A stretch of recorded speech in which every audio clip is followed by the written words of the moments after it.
Okay, another Sunday, another log of what happened.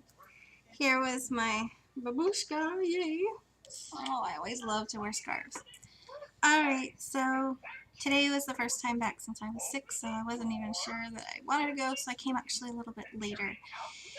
And that served well because obviously wasn't standing as long.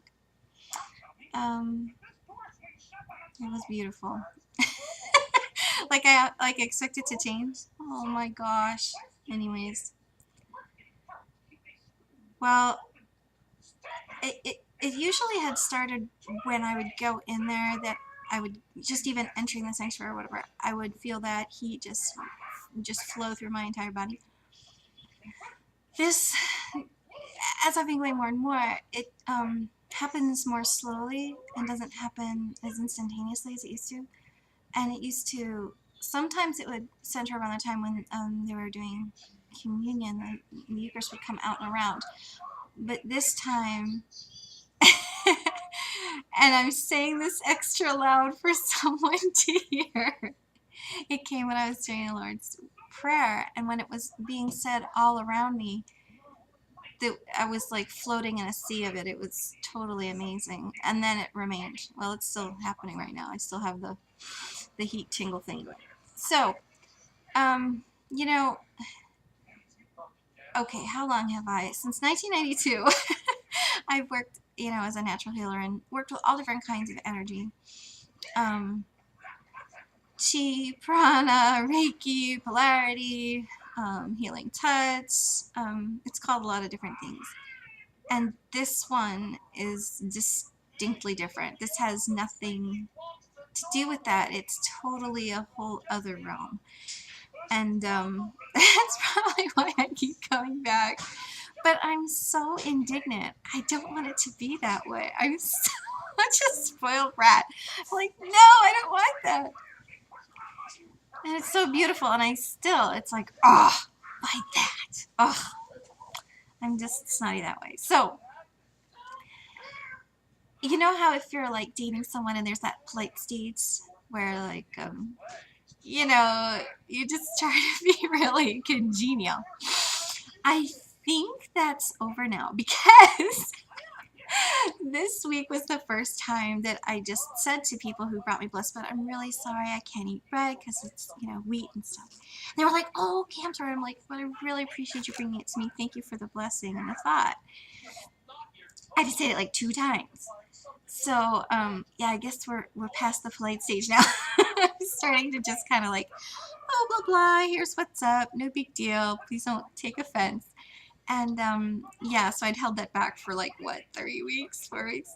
So yeah, we're past the polite stage. So yeah, which often involves, like in a dating situation, more responsibility, more honesty, and more demands placed upon you, which coincides with Wednesday. Now, Wednesday is the presentation of Jesus at the temple, I think, and it also happens to be the church's 1 year anniversary and the first liturgy that they had there last year. So Wednesday also happens to be choir rehearsal. So it's going to be my first rehearsal with I'm really excited about. So there's more responsibility for me. Yay. But it's a fun one and I'm so looking forward to it. And it was interesting. Today I met a man who Donna had met, that lady who's always talking to me, who was the first lady who ever came up to me and chatted with me, and she's just become such a wonderful friend. Um, there was a man who had been walking around in the parking lot, just kind of looking around, and I think he was raised Roman Catholic and then he became Pentecostal. I think that was his story. And he had watched the church building being built just like I had, and so he had decided he'd wanted to come. And so he was walking there. And Donna found him and brought him inside.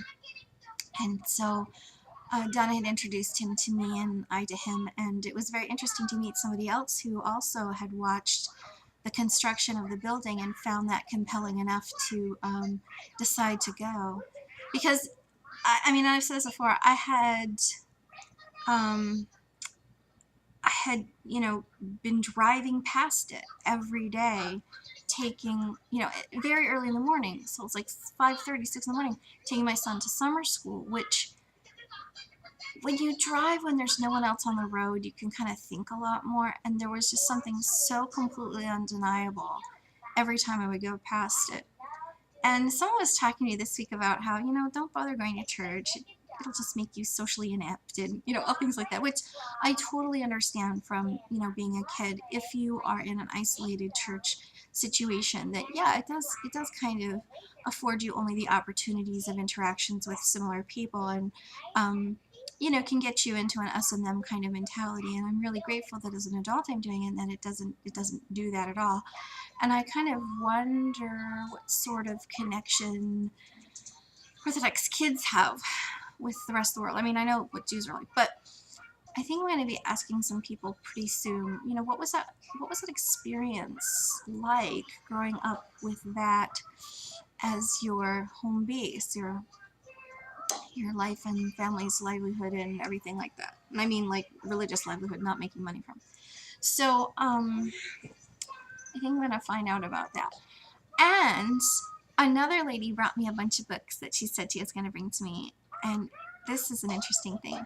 Her husband actually had written her a book to talk to her about why Orthodoxy was so important to him. And from reading that book, and of course meeting with the priest and her own experiences, she did actually become Orthodox. And this was like 5 years ago. Now, she was going to show it to me in the bookstore, but it had already been sold. Anyways, I guess I better go because I'm getting kind of long. But I have to do a separate vlog just about embarrassing Matanya. Anyway, I'll talk to you all later. I wish you bright blessings of peace. Take care.